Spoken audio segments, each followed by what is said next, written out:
We're back once again. New York Giants Straight Talk, of course, brought to you by the Mighty FanDuel on the Believe Network. We've said it once before. We've always been trying to get special guests, and I don't think there's any guest that's more special than this gentleman right here, especially for me, because as everyone knows, not only am I a Giant fan, but I am a Green Bay Packer fan, and it's also known that I'm a Green Bay Packer owner. I have the stock. I don't want to say anything, but I have the stock. So, Of course, we are here with legend, former NFL running back, all-time Packers leading rusher, two-time national champion with the Cornhuskers, the one, the only, Ahman Green. Mr. Green, I appreciate you coming on today. Hey, thanks for having me. Yeah, go Big Red, by the way. Go Big Red for all the All My Big Blue fans that we always talk about the Cornhuskers. Here he is. Next time he comes on, hopefully one of these days, we'll have more live, and then he can answer all the Cornhuskers questions because I have no idea. I love answering Cornhusker questions. They're fun.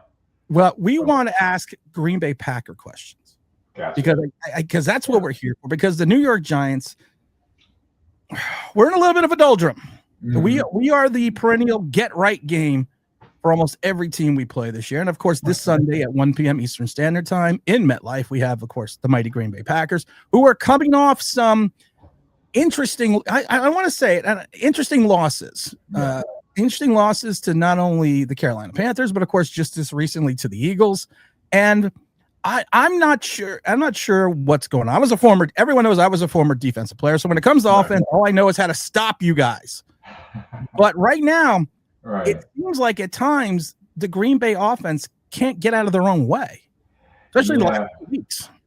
Yeah, it's been interesting. Obviously, Panthers 16-13, so only 13 points scored there. 7, and wasn't until the fourth quarter. Josh Jacobs pushing the ball into the end zone because of the Phillies' defensive front seven. You know, they're between their D line and their linebacking core.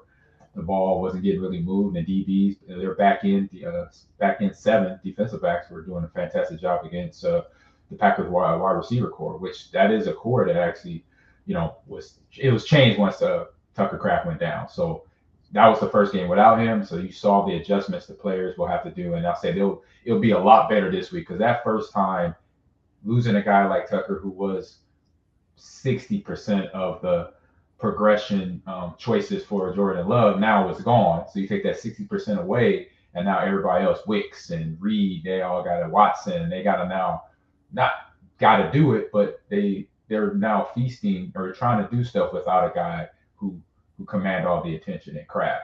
And so now with Musgrave coming in and Fitzpatrick rotating in as well, I would say, look, as a coach, understanding that, okay, we had a big loss, but my mindset is, you know what?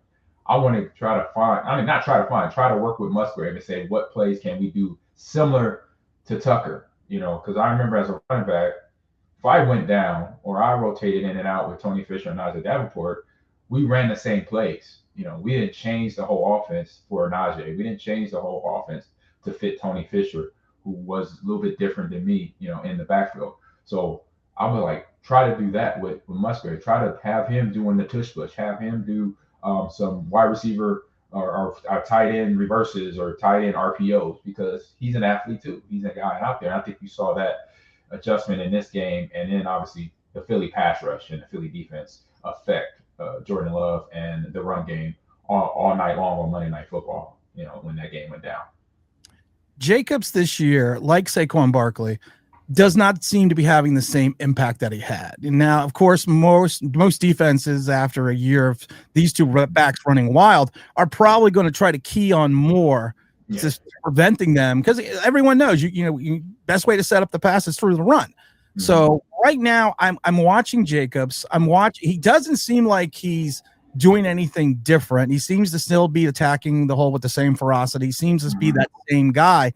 Yeah. But I mean, from your perspective, you were a guy that ran for over 8,000 yards in this league. You were a guy that had 2 runs, I believe, in one season of over 90 yards. I also remember the fact that you had, I can't remember what season, but you had 100 rushing first downs one year.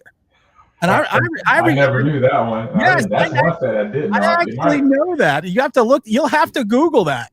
I'm gonna Google that. I'm gonna try to know all my stats by the end of this year. That's been a goal because I've been getting hit with stuff like that one right there. Yeah, 100. that's shocking stat. But That was pretty cool. I know I led my rookie year in Seattle where I didn't get the ball a whole lot, but I ended up leading the league my rookie year for part of the season in first down conversions and first and third down conversions yeah, between the 99, 98 and 99 season. But I say, like, what's going on with Josh and what's going on with Saquon and backs? Derrick Henry, too, he's struggling, right? Defenses, once they get to know you, and that means not just you, your offensive line. And so you got some factors there also with Josh, right? Not excuses, just facts. The offensive line is beat up too, right? So that's protection to Jordan Love, and that's then trying to get Josh down the field and get open holes. He doesn't have opening holes right now no, because of another big factor that Tucker Craft did. He was a run blocker, so he managed to handle defensive ends coming off the edge. So that was a big help there. And now Luke Musgrave has to come in and do that. But then the beat up offensive line between the tackles and the guard, the free agent that we got in from 49ers, he's beat up. Zach Tom had the back injury or back soreness. He had the injury first. He missed a game or two, and then he came back, still have problems, but he's still working through the pain. And so those are the things that I say two facts. And then the other factor is like you got defensive coordinators and defensive players, linebackers, D-line. They're like, look, this is my job to try to stop this guy. And so we got to watch the film and find out. Because I remember guys would tell me, hey, we know you like to run to the outside or you like to try to bounce it. I would hear that. So I'm like, okay, when they telling me, they're giving me information. I'm like, oh, you thinking that? Okay, now I'm just going to do the opposite. Okay, you think I'm going to bounce, I want to bounce it.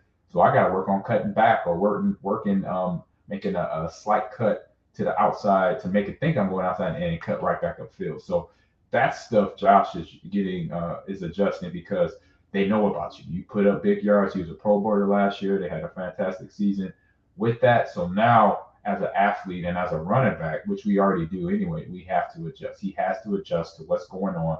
And it's not much he has to do in terms of field watching because obviously they're going to do the same thing coming after him. They're just going to basically go after his strengths. They know that if you let his feet get going, that means he could juke people and then obviously run his feet in on an impact. So when he hits somebody, he's running his feet. That means he's gaining more yards after contact. That's where the yak yardage comes in. And he's a back. He's kind of similar to the way I ran. When I hit you, I'm not just stop hitting you and it's a stop. I'm hitting you and I'm accelerating through you to keep the momentum going so I get a first down or I'm going to basically send a message. And that's what he does. And players and DCs are adjusting to that. But you can counter that. Once you see, okay, they're trying to take away my strengths, let's go on into other run plays that I haven't done a lot. And that's talking to the OC, that's talking to Matt to say, Coach, let's try this. I'm not afraid to try something different because right now it's a stalemate and we need to have movement because if you don't have movement with the run game, the pass game is tough as well. 2003, 100 rushing first downs, 1,883 yards. Also, you might remember that season a little bit. That was a fun season. It was fun because my offensive line, so Mike Wall, Mike Flanagan, Mark Tauscher, Chad Clifton, and it was really Mike Wall. He's like he comes up to me. He's a numbers guy too. He's now he was like a financial advisor for some years after he retired. But he's back in football now. He's over in Germany with the Frankfurt Galaxy, but he was always a number guy. And he came up to me that season. I remember after mid-season, we played Kansas City. We lost.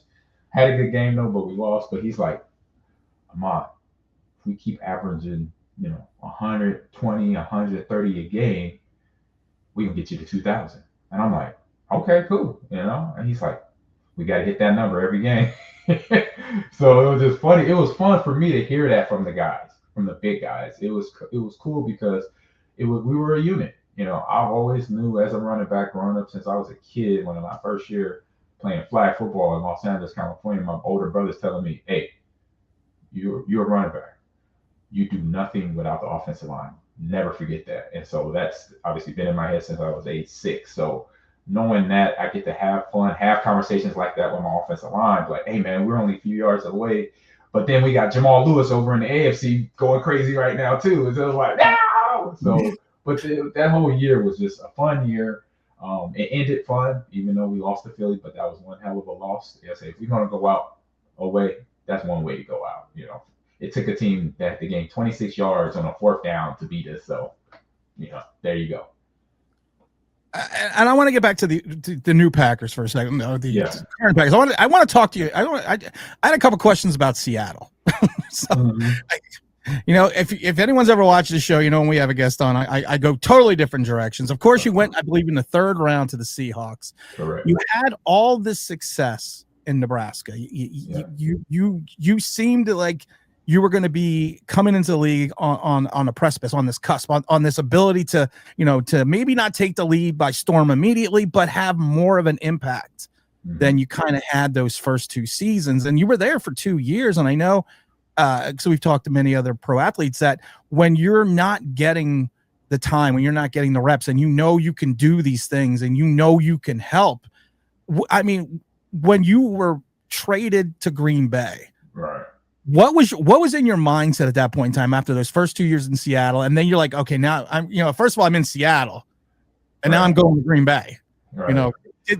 Luckily there wasn't a team in like Idaho they could have sent you to. Well, I had no control over that. So exactly. Same thing. I had no control over going to Green Bay, but it was a blessing in disguise. It was funny. Like I'll say on the just the serious side of it, it was opportunity. Another opportunity, right? I get drafted, that's an opportunity. Coach Holmgren comes in second year, that's another opportunity. So the good thing was that being under Mike Holmgren in '99, I got introduced to the West Coast offense. In '98, I was a part of a number system offense. Like the play call would be 689, split right or trips left, 482. And I'm like, I learned, it took me time. Okay, what's the 4, what's the 8, and what's the 2 mean? Like so that was kind of my struggle my rookie year, was just deciphering the new language. Nebraska was 98 toss, 92 blast. It was real basic. Okay, 9, the 2 hole, I'm getting the ball, boom, or play action off of that, boom. And we didn't, it's Nebraska, we barely threw the ball, so it didn't matter. But what was a little blessing in disguise, having Holmgren my second year and then getting traded to Green Bay and Mike Sherman becoming the head coach, who was the OC in Seattle, that helped me because his language I had down for 1 year already. And then now year 2000, I remember Dorsey asking me questions like, hey man, what does this mean? Because this was different from what we did last year or 2 years ago with Mike Holmgren. And I'm like, okay, well, this means this, it still means part of the 2-jet protection, but you just got to do this something, a little extra. So I thought that was interesting and really cool because obviously it got us closer, in terms of a backfield. We're running backs. He's the starter. I'm the backup, and I'm helping him. I'm the young guy in the room. So it was all that. And just like for me, it was just now I had to be patient again to wait my opportunity because now Dorsey Levens was the starter, and I'm going to rotate between, him and I, in terms of when he comes off the field. Until that time, I'm the backup. And so that's how I looked at it when I first got there, especially when the season started, that I was the backup. I got to learn the offense. I got to learn, the offensive line. I got to learn how Brett plays. Will Henderson, talking to him, Dorsey too. So once I got to know everybody by the time the season started, it was just wait my turn. Just be patient. I've been in the league for 3 years. It's an opportunity. I'm not the guy yet, but it's going to come. And eventually it came. Dorsey got hurt. I think he sprained his MCL. And in my head, until Mike Holmgren actually crowned me the starter, I was never the starter. I think it was 2 games I played. And in every interview, I said, I'm not the starter. I'm just the backup to Dorsey, but I had a good game. Thank you. And this, that, and the other. And I'll answer the questions. And then finally it happened. I think it was after it was a couple of games. I know the Chicago game, I finally started, and I was, the announced starter for the week on after Coach Sherman's press conference. And then from there, I was like, all right, so now let me take the car keys and go. This is the time to really show what I can do, that I'm an NFL caliber running back, and that I can, I could be in all facets of the game, the run, the pass, and if you need me on special teams, I could do that too. So that's when that trade happened. Was like, okay, now it's just get ready and be ready physically and mentally. On the funny side of it, I was like, why I gotta go back to the Midwest, man? It's cold out there. I wanted to stay on the West Coast. Don't they have a team in California? Or back then, they had a couple of teams. From 2001 to about 2004, you were probably considered one of the best, if not the best, back in the league. Mm-hmm. You had that 4-year period of time where you were literally phenomenal. And I always ask this question with former athletes: in your own mind, and of course everyone knows that when you're growing up as a kid, you're wearing that jersey, you know, playing Pop Warner, you're going through the hole. For me, I was running through, the giant defense. But in that period of time, in your mind, did you ever imagine that you would have that much success in the NFL? I mean, did that ever came to a thought? You're like, hey, you know what? I'm really good here. I mean, I'm probably one of the best, if not the best back in the league. I say, you don't have to be humble. Yeah, no, I'm gonna say I prepared myself for that. Like my off-season conditioning and mental preparation is something I learned to do at the University of Nebraska. We had a guy by the name of Dr. Jack Stark that was part of our training staff and coaching staff, but he was a sports psychologist. And I remember my freshman year talking to him, getting introduced to him, but then talking to him in length. And my talks was, how do I get past nervousness? Because now it wasn't high school no more, right? I just, high school, like 500 people in the stands. It's your mom, your dad, your brother, my brother Nicky yelling at the head coach to put me back in the game, stuff like that. So it's like people I knew, but now it's 50,000. It's Monday Night Football or Sunday or Saturday Night Football or whatever. It's the NFL, so I was nervous, right, the first couple of years, and so at Nebraska too, because we were number one team in the country, and we're trying. My first game was on ESPN Thursday Night Football against Oklahoma State. A guy that at a school that I knew that Barry Sanders went to. So it's like, wow. And so my thing that I wanted to master was controlling my emotions, from the nervous and anxiety of being in a big game. And so we went through a couple practice things, and I remember he telling me, just visualize what you want to do, regardless of what it is. I'm like, okay, so that means I'm going to visualize me helping the team win. If it's, my freshman year, I know I wasn't going to be the starter. It was Lawrence Phillips. He was the guy. So coming off the bench, making sure that I played well, I run, if I get the ball, run hard, pick up a first down or whatever, touchdown, whatever, just make sure. So I started visualizing that my freshman year, and that helped with the nervousness because I was basically projecting what I wanted to do on the football field. And so then once I became a starter, then my freshman year as well, it was just like, I'm here. I've already thought about it. I've been thinking about it for weeks. And so all the nervousness kind of like melted away because now it's like, you know what? I'm going to put in my mindset is I'm going to play like I'm 8 years old again. Like I'm in the neighborhood with my friends running around the island that we used to play on in my neighborhood. We called it the island. It was a little patch of grass in the middle of the street. And that's what I did. And then that's why what you saw my freshman year in Nebraska, my sophomore and junior year, but then in NFL too, little nervousness creeped in now because they're like, oh man, I'm getting paid. And that means I better do my job. If not, I'm going to get fired or cut. That's where it came in. But I went back to that mindset of that visualization. That's because then once I got that back going again, it helped me kind of melt away the nervousness and anxiety, go out there, play at a high tempo. So during that 01 to 04 stretch, I was like so focused to where like I got a routine down where this routine I was doing from the time I got in Green Bay and to the time I left the league was I started watching Pure Payton on VHS. One of the trainers was from Chicago, Brian Engel. He's the head trainer now. We call him Flea. And I was a Walter Payton fan, and I was like, man, I had highlights of him, but I never had nothing to really like show what he did. And sometimes in the season, and he had the Pure Payton VHS tape in his office. So I was like, can I borrow that? He said, better yet, I would get it recorded, and so you could watch it every weekend.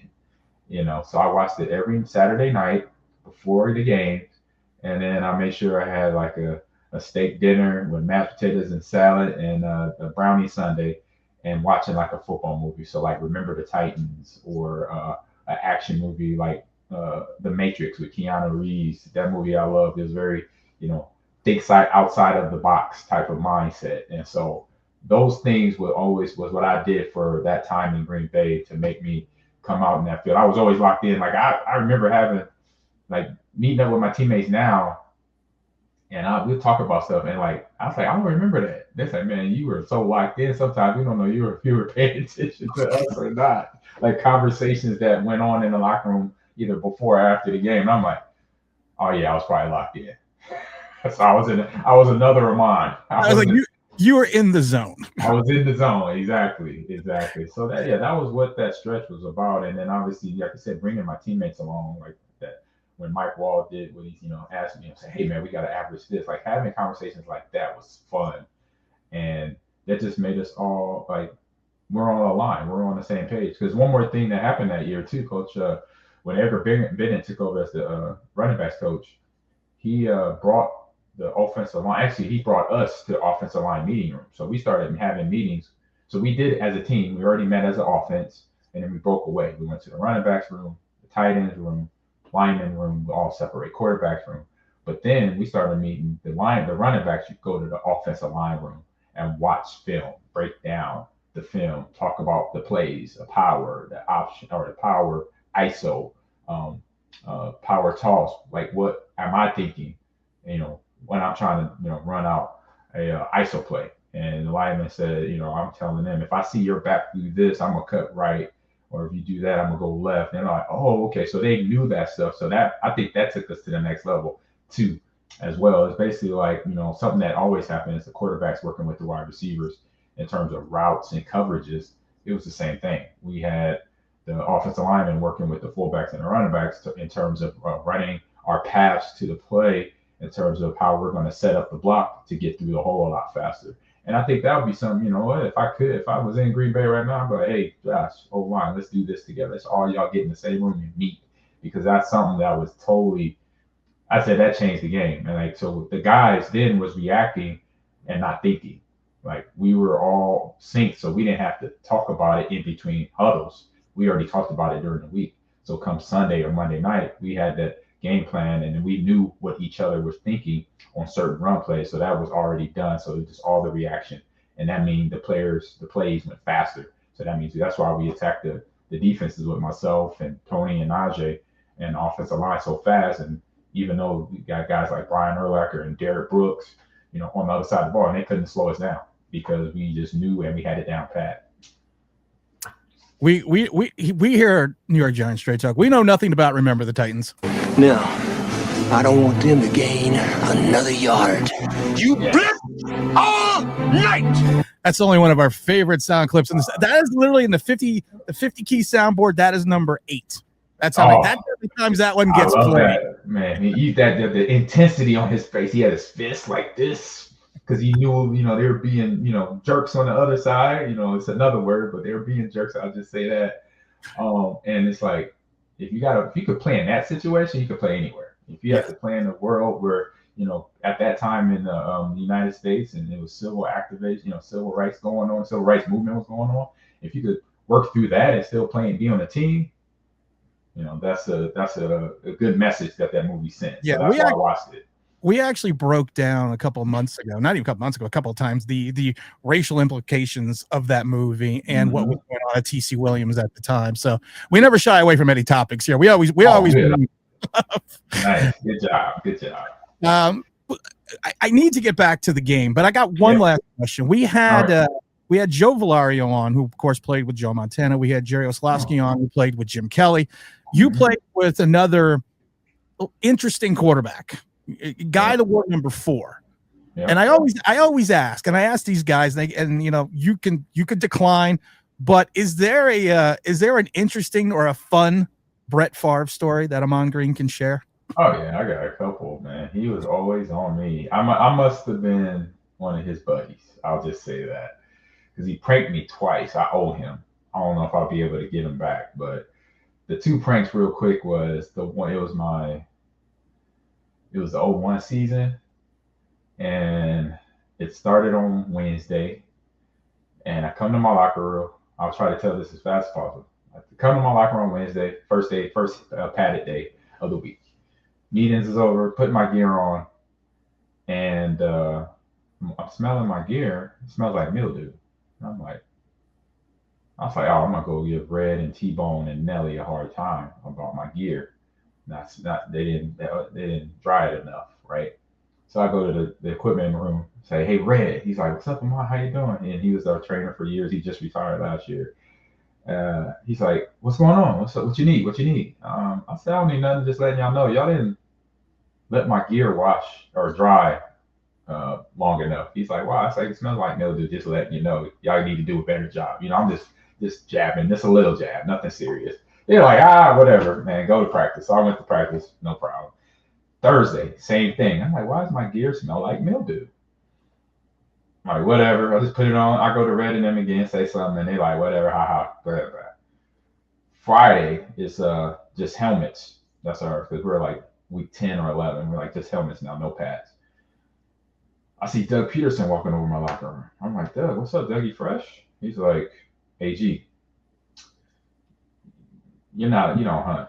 I was like, no. I said, I know about it, but like, what's up? He's like, has your gear been smelling like mildew all week long? I'm like, yeah. Like, what's that all about? I said, that's something about hunting? He said, a little bit. I'm like, what? He said, Brett, your buddy old pal has been sprinkling dry doe urine. I was gonna say it's deer urine. Gear. I'm like, you only gonna know this if you were a hunter. I was like, I don't hunt. And he's like, Ahman, we know we don't hunt. So he got you, he got me, he got Donald, he got Craig Noll, I think Javon Walker too. I'm like, is that deer pee? Basically, he's like, yes. I'm like, oh my goodness. I was like, what? And I'm like, this dude here. And then my other prank he got me with was my first year there. So I just got to see it from Seattle. And it's I think it was either Viking week or Bear week. It was one of the rival weeks. I can't remember which week, but it was Viking or Bear week. I know that because everybody's sphincter was tight. It was Coach Sherman's sphincter was tight. Okay, so first again Wednesday. It was late in the season too. It was a late Minnesota game, so we didn't have pads. We just had we just had our helmets. But when I get to my locker, my jersey says Sherman on it. My practice jersey has Sherman's name on it, and I'm like, I'm not wearing this damn jersey out on the football field. So I know I go to Red. I said, hey Red, give me another jersey, man. Give me 00, get 99. I don't care. Just give me a number. Give me a jersey with nobody's name on it. I'm not. He's like, why? And I showed him. He started laughing. I'm like, guilty. I was like, guilty. You're part of this, aren't you? He's like, Ahman, you gotta wear it. I'm like, I said, I just got here. I've been nice all year. What are you talking about? I gotta wear it. So I put my sweatshirt on, my hoodie, and I walk out to practice, and the special teams is going on. So I said, I'm in my head. I'm like looking at possible suspects. I'm looking around, eyeballing people. And then I think trying to think first person that came up to me. It was Coach Sherman. He couldn't hide it at all. He's up there, got a big grin on it. I'm like, what's up? How you doing, Ahman? I'm like, you usually don't talk to me right now, so you the suspect number 2. He's like, yeah, you having a good day? I'm like, yeah, coach, I'm having a good day. Yeah. He's just laughing. So I was like, suspect number 2. Okay. And so special teams over, and we're just about to go into our individual drills, and here comes Brett. He smacks me on the back. Bow! How you doing, kiddo? I was like, you ain't on this too? And he's just laughing his butt up. That's funny. You got to wear that jersey. I was like, oh, you suck. You and you, all 3 of y'all suck. I was like, I still haven't got him back to her to this day. Probably won't, but we'll see. But he was a good jokester. And I'll say one time in the huddle, he had a fart machine. He would do all type of stuff, right? And one day, I think after my first season, I was like, why you be doing all these little pranks? You get bored or something? He said, no. He said, he said, yeah, I get a little bored. I said, but he said, I don't like things uptight. He said, people sometimes he's like, I don't play uptight very well. I gotta be loose. I gotta have fun. And I'm like, okay, I agree with that. I could see where some guys want it one way, some guys want it differently. I said I respect that. Okay, so once I see you, cracking a joke, fart machine going off or whatever. So he will pour Gatorade. If you're standing there watching practice, he'll pour Gatorade right on your head. Like, the jersey's all now blue or pink or whatever the color Gatorade is, to make it light, So I'm like, okay, I can respect that. I mean, well, shoot, you already been 4-time MVP and Super Bowl champ, been to the Super Bowl twice. So I'm not going to argue that. Yeah. So I'm not gonna get mad at you for that. I'm not. Okay. You earn the right to do those things. Exactly. So I'm like, you know what? I gotta respect that. I'm the young guy here, and hey, I'm gonna put that on the information list too. Have fun when need be. There we go. Boom. Right now in Green Bay, of course, Jordan Love's the quarterback, and Jordan Love's been a quarterback for a couple of years now, and he's shown a natural progression. If when he first got his opportunity, there was some concern that if he was the guy, and there's always that concern because every Giant fan will tell you live and die every week with the quarterback, especially when he's a young quarterback. That one week he's the greatest guy in the world, the next week we got to draft somebody else. But he is, Love has really shown a progression over the last 2 years, and now going into this season, I'm not saying something's different. But and maybe it is the injuries in the offensive line, maybe it's the fluctuation in the wide receiver core. But I do think Green Bay has, unlike the Giants, a deep enough wide receiver room that you have enough guys that when they go out, you still have some guys that can step up. And like I said, I love Romeo Doubs. I love when Wicks came back. But I can't tell if is it the offensive play calling for Love this year, or is it just the fact that he just seems to be out of sync at times, and he just seems to be go way to say he just seems to be missing. I don't know what it is, but like I said, because he'll have these moments that's like, oh, that's Jordan Love from last year, and then he'll have you'll see another play, and you're like, okay, something's not right. Right. And from what I'm seeing, like knowing what I know about the front five blocking, a little beat up Eric Banks from San Francisco that came over, and like I said, Zach Tom right there. So a nice little rotation between probably Donovan Jennings and Darian Kinnard. And D linemen know that, right? They know when the fresh meat is in. They always start fresh, and they say it, fresh meat.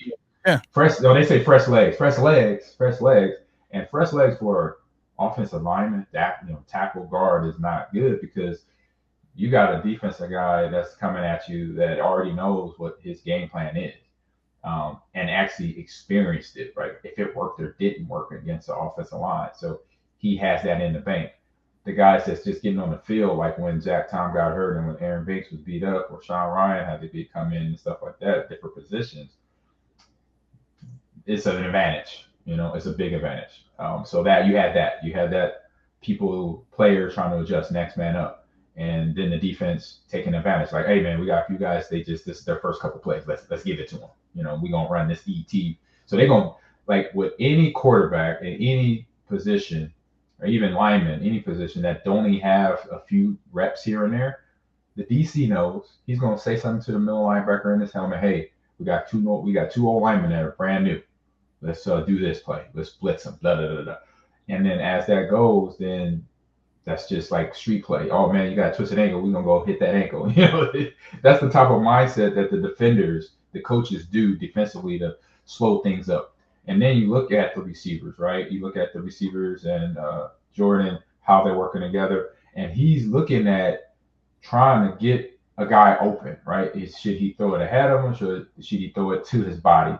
Because the way the defense is, I said in this last game, Philadelphia, very uptight coverage. So a lot of physicality was going on. Some PIs that were missed that didn't get thrown should have been thrown. Mitchell's always handsy. He's been handsy. Exactly, very handsy. And so with that timing being thrown off and indecisiveness crept in because he sees the coverage, but I got to get the ball out and let me throw it here, and it's incomplete or it's an interception or it's a tip pass, stuff like that. So it's just going to be a matter of Jordan having that patience, but then also telling his coach, like, look, right now I got the timing down on some plays with some of our receivers, but they got to get off the route quicker. That means break faster. So if it's a corner or if it's a basic across the middle, where break it off sooner than later because the DBs already see how many steps you're going to take. DBs count steps. They'll say, like Christian Watson, okay, he's going to get 15 steps and then he's going to break it across if he's running a basic. So I'm going to be on him. I'm going to eyeball him and I'm going to start counting. And I see his body starting to slow down. I'm hitting it hard. So they have those micro adjustments that happen that a lot of fans don't see, like myself. Like I see it. I'm like, he's trying to wait on his receivers to get open. And then now he's backpedaling. Now you got a defender in his face. And then boom, it's an interception or it's a tip pass. We had it in the last year game against Detroit where he had all that pressure. He tried to throw it away and then boom, it's intercepted. And then, the receiver or the DB walked right into the end zone. It was like on our 20-yard line. So it's that combination of offensive line being healthy or having experience against certain defensive fronts, but then our receivers too, knowing like, okay, you got to have a mindset, I know Dobbs has it. He has it. I've been watching him since his rookie year. He is a guy that knows how to get himself available to the quarterback. That means he knows how to get open. Dontavian, Matthew, all the other guys, Christian, they got to learn that. They got to have a part in their head where they're thinking whenever wide receiver, it's not about running my route. It's about running my route to then help my quarterback when he needs to get the ball loose. Because he knows, I know this is a play action. This might be a blitzing situation. So I got to know that. So if I need to talk to him right before the ball, right after he says the play, hey, we might have a blitz situation. So I might want me to break my route off early. Instead of going all the way to a corner, maybe I come short. And that, that's stuff like that you just put it in the dirt and make it work. And that's how you can then adjust and then have some confidence in your teammates to know where to go with the ball. Because the plays you design, so I had run plays. I remember a game. We flash back to 2003 season again. And one of the last regular season games we had that year against the Raiders out in LA when Brett's dad had passed before kickoff, the day before kickoff. That game, I remember Mike Wall and Marco Rivera comes up to me at halftime. They like, Ahman, we don't know what you're doing, but we don't know how you're picking up yardage right now because we can't block nobody. And I said, you know what I said to them? I said, I knew that. And so I just adjust on the run. So I started making sure when I got the ball, I just bounced it. And even though my play was supposed to go straight ahead in ISO, but since the middle was getting disrupted, I would bounce it outside and then I would come back in the middle. And I did that myself. I was like, well, right now the coach don't see what's happening or he's not pulling up that, but I see what's happening to me. As soon as I get the ball, I'm getting hit. And as soon as I was getting the ball against that defense. And so I made that on the run adjustments, boom. And that's where I believe, Jordan and his receiving core might have to just like sometimes, hey, when you just get open and I'll get you the ball. If I want to go to you, Luke, I want to go to you, Christian, I want to go to you, Romeo. Get open. I'm going to hit you with the ball. Yes, it ain't the routes on the paper or the play call that we call, but it worked and we got the first down. I'll deal with LaFleur when we get to the sideline, and that was something. I say with him being a young guy, and yeah, he is proven, but that was something Brett could do. Like Brett would be like, don't worry about it, AG. I'll deal with coach on the sideline. Javon, run this route. Or Donald, do this. Ahman, you do this. I'll take it. I'll take the brunt of coach yelling at me on the sideline. So hearing that too was like, oh, okay, you want me to do that? But it's not my – he's like, get it done. And I'll get you the ball, and I'll deal with Coach Sherman when we get back. If we score a touchdown, he ain't going to say nothing. Stuff like that you got to grow into as a leader on that in that locker room. And I say as a quarterback, because those are the type of things that sometimes it doesn't go by what way the play is called. Sometimes you gotta what's the word?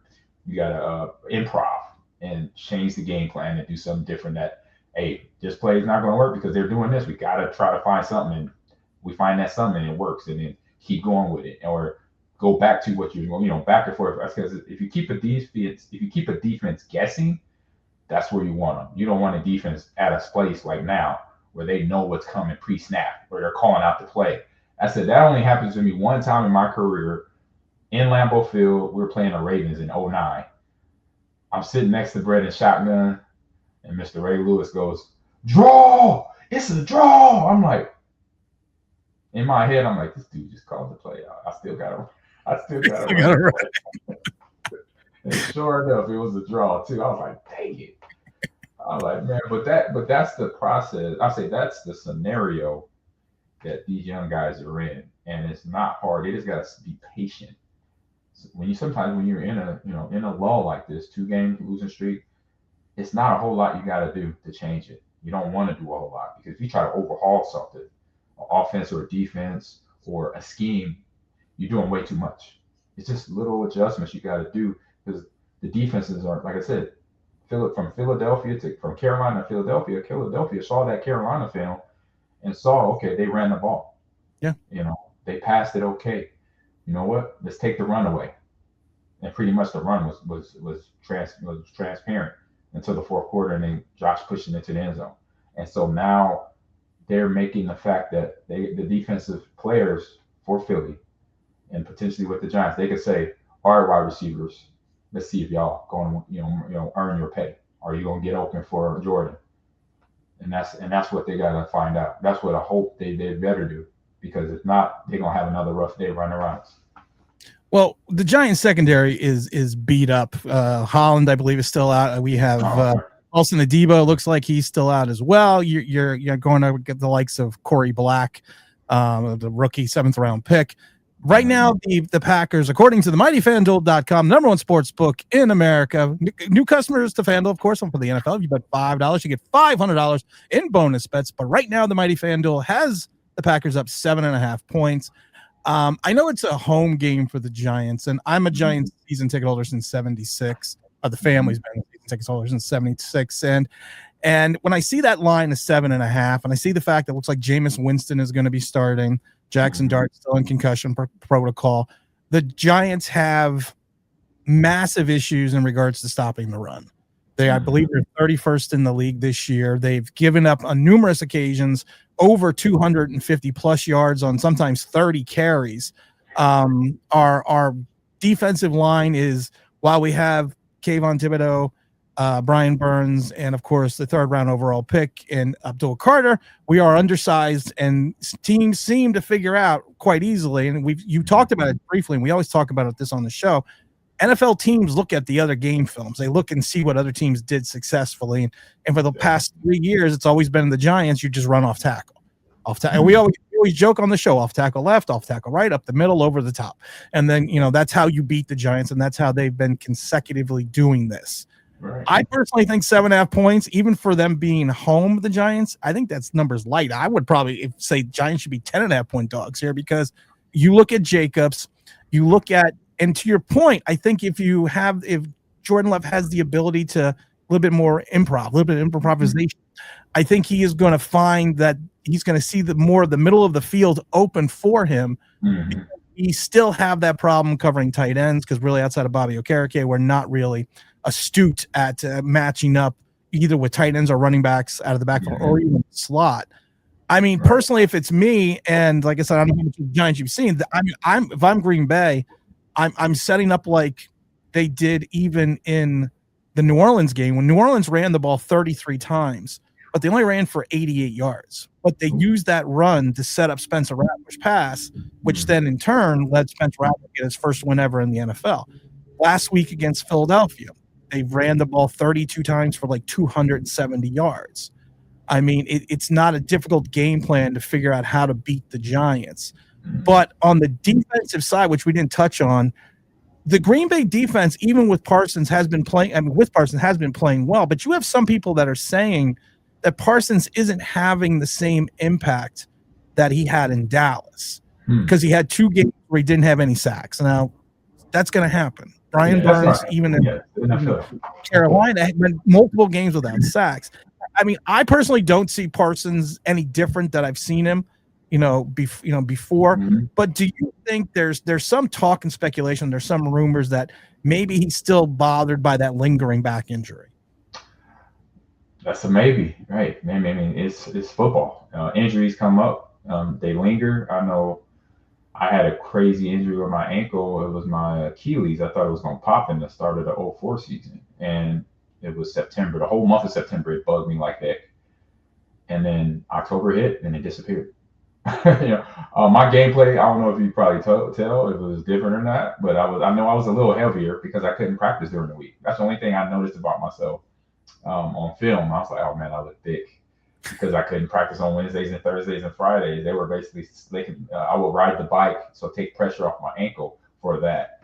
But for me, looking at Parsons all coming off this, he looked like he's still able-bodied. He's getting back there. He was running down Jalen. The way he's trying to hit the gas to get to Jalen Hurts, who's obviously not a slow quarterback and is smart with his legs.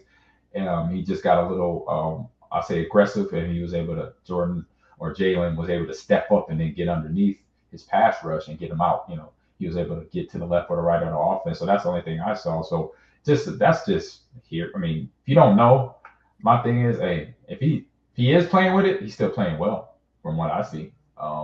And for fans, I know that's kind of like something to say to have the doubt on why this is happening. I'm like, hey, if it was a bigger problem, he would not be in the game.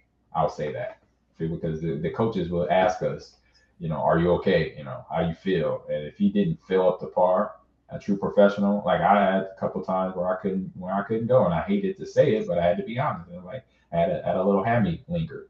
And I say, hey, coach, no, it doesn't feel good. Every time I try to explode off of it, I still feel soreness and twinginess and all that. It's twingy. So he's like, no problem. And it was actually a Philly game back in, I think that might have been 04 season 2 or 06 season, I think it was, somewhere like that. But if you be a professional, let your coach know that. But for Micah, from my standpoint, he looked good. If he didn't play, if he was having a back problem, he wouldn't. It was worse than what it was. He would not be out there. Right. Well, that's what they always say. Because back in my days, I played in the '80s, and they always said there's a difference between being injured and being hurt. And I've always tried to explain that to the people that watch the show. What is your final prediction for this New York Giants Green Bay Packers? Now, listen, like I said, I am a Packer fan and a Giant fan. Our house is we are also Liberty fans, so we're huge Malik Willis fans. I'm actually wearing a Malik Willis number 2 jersey right now, and I will be on the field for the opening flag ceremony tomorrow on Sunday for the Giants. Nice. I am going to try to sneak on my Malik Willis jersey onto the field at the same time. But what is the Ahman Green? What is your score prediction for this match? Like I said, this has really been the year of the Giants that it's the get right game for most teams. So you're coming off 2 losses. Right. What is your final prediction? What is your score for this game? Oh man, coming off 2 losses and going on the road against a defense and an offense that obviously is going to be like wait and see what comes out, especially with Winston James. I know if I'm a defensive back and you got James coming out, I'm like, ooh, we might be able to get some balls here, get some interception. McKinney and Cruz be like, yes. So I think it's still going to be a tight game because of those 2 losses. Confidence is maybe a little low. Just because you suck. You're like, oh man, this sucks. We lost twice in a row, we didn't score a lot of points offensively, but defensively we didn't give up a lot of points. So I would say the score is going to be somewhere between. I could see 20-17.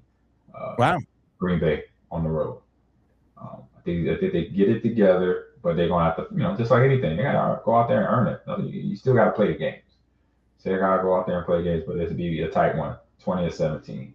20. Shout out to my boy. I met Cam Scatterboo this offseason at Super Bowl. Great kid. I saw the injury and I texted him right away, man. I said, hey, man, you being young, you're going to heal up fast. You're going to come back stronger than ever next year. I told him that right away. And I hope he's doing well in his recovery. And he's a gamer like me, so send me an invite when you can. Now, of course, you're also on the Believe Network and Believe in the Packers, where it can be found everywhere that Believe podcasts are. And of course, every place you can find podcasts. Again, that is Believe in the Packers. And you do another channel. You do a couple other channels. You had mentioned it about gaming. Why don't you tell us a little bit about that? Yeah, 100%. So I'm also on Twitch. 2 channels there. One is Ahman Green TV. Kept it short and sweet, so you recognize the name Ahman Green TV. That's my longest running one. That one's been going on. It'll be 10 years in March. I've been streaming on there. And the new one is called NIL TV Esports. And so NIL is a thing now, and we're working, starting to work with colleges and college athletes to get them online, stream some video games, earn a little money on the side, something I couldn't do. Now these kids can do today, all the athletes. So we're reaching out to a few schools. I'm working with some schools, and some things should be coming up in the I'll say in the spring. So it's NIL TV Esports. Both are on Twitch, and Ahman Green TV as well on Twitch. What games do you usually play? Madden, obviously. So Madden, I'm college football 2025 and 26, and then a little bit of Call of Duty, Halo, and then fighting games. I do Street Fighter, I do Tekken 8, I do Guilty Gear, and then RPGs. I just finished Resident Evil 2 for Halloween back in October. And then I'm finishing up. I'm like halfway through Doom: The Dark Ages that came out back a few months ago. So I'm almost done with that one too. So I'm a variety. I play everything. I can't. It's kind of like an athlete. Like I was a football player, but I played baseball. I played basketball. I ran track. I was a power lifter. I was a team captain for volleyball. So I did it. I like to do everything. Just for as long as I keep moving, I'm gonna do something. So there we go. No Helldiver too. Yes, Helldivers. I do that with my niece and my nephew and his wife, so my niece, and they're on it, and it's hilarious because she is she's jumpy. So with the monsters, the aliens coming out, it's amazing. It's amazingly funny, to see her react to the monsters on the game. And her Twitch channel is Vienna Valor, and it's my oldest brother's kid, Preston. He's a gamer. He's been a gamer. I think, I was part of that because my brother turned me into a gamer. Then I turned my nephew into a gamer. So there you go. So now the family knows who to blame when they can't. Oh, yeah. And they say, get off that game right now. No, you don't have to say that. Hey, get on that game. Hey, because you could go. Well, I was going to say, you need to be saying, get on that game right now. Because everyone knows we're Helldiver fans here because I got roped in. Helldiver 2, I said. We got roped into playing with a bunch of giant not content creators, but subscribers to the show. So I understand how addictive those things can be. And I'm not going to lie. I go back all the way to the old Genesis. I go back to the 16-bit ones. So we do this at the end of every show. And I kept you longer than I said I would because I'm a liar. But that's my gamer tag on PlayStation. That's my Helldivers. I play Helldivers on PlayStation. So there you go. Okay. Well, we're going to also make sure all of your tags are in the comment section below so everyone can go and find you. We do this every time with a special guest, and we do with every guest, and it doesn't have to be football related, but we like to just get your final thought. It could be anything. It could be on life, it could be on video games, we always tell people, and I always usually do this huge build up to it about how it's going to carry people on to the rest of the day. There's no pressure that your words are going to be the last things that people hear for the day, these words of wisdom that are going to carry them into the weekend. Yep. What is Mr. Green words of wisdom for the day to close this out? Yeah, my words of wisdom for the day, and I believe the Northeast Coast sports fan would definitely enjoy this one because I'll say this: last couple months, I've lost a lot of former teammates and friends I grew up with in the sport of football, just in life. So I say one thing is enjoy life because you never know when it's going to be, that time. And whatever it is, watching a game or going out to eat with friends, or even when you're in an argument, you're communicating, right? But after that argument, this was something I remember Mike McCarthy said this one to us. He said, I would rather be on a team where we're arguing over something that we need to change because at least we're communicating. And then once we're done, then we could, be friendly and be jovial again, because that's how teams and families work. Sometimes we don't disagree. We don't agree about everything. We're going to disagree about stuff. That's okay. But after that, that's when we sit down and be like, you know what? I'm sorry. I apologize, whatever. Have that communication. Keep that dialogue going, because one day you're going to be like, I wish I said something to him, just last week or 2 weeks ago. So don't ever lose your connection with your friends and your close with your family and your close friends out there in the world. I think that is the very apropos way to end this stream. And again, this is Tim with New York Giants Straight Talk on the Believe Network, here with Packer legend Ahman Green, also on the Believe Network and Believe in the Packers. We're going to have all of his links to his gaming channels and, of course, to all the Believe stuff right below in the comment section. So make sure you go over there, you follow, you like, and maybe, you know what, and maybe you get on the game. I've heard this somewhere before. It's in the game. Yep. Yeah, they nailed it on that one. They knew what they were doing. They knew what they were doing just a little bit. Mr. Green, I really do appreciate you coming on again. And once again, like I said, it's been an honor to have you on the show. Oh, appreciate you, Tim, and all the fans out there, Packer and Giants fans out there. Appreciate you as well. Hope everyone has a good time in what's that, MetLife now? MetLife Stadium. Meadowlands is gone. Yeah, that is gone a long time ago. Actually, I played in both, so I was at the Meadowlands and in MetLife, so pretty cool. Oh, so, I gotta ask one question then. I keep lying to tell you we're ending this. No, okay. I love it. I played in the Meadowlands high school games. And it's the turf there was just literally was like playing in concrete. Yeah. And then you switch to this synthetic grass. Yeah, field turf. Yep. Yeah, this field turf. Can you just explain to people though what it was really like playing in the Meadowlands on that turf? Because I have pieces of that turf in my house that I use for carpet, and people are like, I don't even want to walk on it because it hurts my feet just to look at it. Okay, like between the Meadowlands, like once I became a pro, because what year was it that it changed over? 2007 or 8. I can't remember. No, it was. Okay. It was 2000. It was just before because they won the Super Bowl, so it was 2010, I believe it was. Got it. So, yeah. So my first time in between my rookie year and when it was the Jets game, though, it wasn't the Giants. It was the Jets. Same turf. Yep, that's what I said. Same turf, but same stadium. Rip up the end zone. Same stadium. Still, I mean, different team, same stadium, right? Yep. And then my first rookie game was also, so go a little bit, I say from y'all going west to Philadelphia's Veterans Stadium. Turf. That was God, that was atrocious. So we have that much of carpet and then the rest concrete, y'all. Yep. So if you talk about like, I mean, we got to joke about it every now and then. We know it's a serious thing, but with the concussion things and CT, there was double tapping going on. So that means you get hit, you get concussed, and then you hit the ground, you get concussed again. Yep. That was what that turf was like. It would come up, and I remember in 01 preseason. You remember when Billick from the Ravens, the head coach, canceled the preseason game? Yes. In Veterans Stadium because the turf was just terrible. So between Veterans Stadium, between Meadowlands, that turf was. I remember my first game there. I had a big game against the Giants was the 01 season, and I told myself I'm gonna try not to get tackled a whole lot on this game. I said that stuff like before the game because I'm like this field. It was between that field and the Pontiac Dome where the Lions had played a couple more years before they went to Ford Field. Those two stadiums and the Viking Stadium before it went to way before US Bank.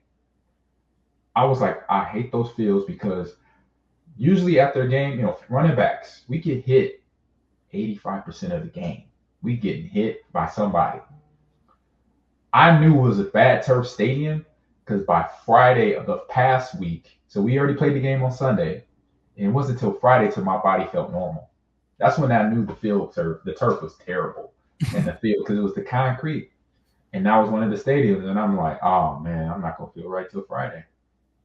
And that's a chiropractor, massage, treatment on my little knick-knack injuries. I was like, I'm not going to feel normal. Because on a grass field, Lambeau, any other stadium, Chicago, I felt good. By Wednesday, I was good. I was like, oh, man, Tuesday night, I'm good. All the pain, soreness is out. Treatment, good. Pontiac, Meadowlands, Vikings, Friday, maybe Saturday. I'm like, oh. So I'm glad that it's gone now in some stadiums. It's just now guys gotta be careful with their footwork, make sure they don't have the non-contact ACL tear. It's like, where is this coming from? I personally think it's the seams. I always tell people because literally I've been on the field in MetLife a bunch of times and they just relayed this turf and then we've taken pictures. There's these seams that they just don't seem to go together. And they're only on second parts of the second. I'm not going to get into the turf. I was just laughing about the turf because you're right. I have sections of the turf at my house, and it's like this thick, and everything else underneath it was concrete. And that's what people don't get. It was literally like playing on the sidewalk. And it's like you got window dressing covering up the concrete, basically. And that's being nice. That's being nice. I was like, that's window dressing. Like, that's not protecting us from nothing. My high school, matter of fact, my brothers and I, and we're 10 years, 15 years apart, played on the same turf at our high school practice field. I was like, bro, I remember I transferred there my junior year in Omaha Central High School. And I said, bro, I think this is still the turf y'all played on. And it was. I was like, they hadn't changed. They finally changed it after, I think, 10 years. 10 years. I graduated in 95. So 10 years after I graduated, they finally put new turf on that practice field. It was like, oh my God. It took y'all that long? Well, it's high school, so I can't hold it against you. You don't have a ton of money. That's okay. Yeah, exactly. Well, again, we're going to try to close this out. Only an hour in. This is with Ahman Green. Make sure you like, make sure you subscribe, make sure you follow us both on the Believe Network. And as always, like we always say, I don't know why people watch it this long, but somehow you really did. But thank you once again. And we are out of here. Good stuff.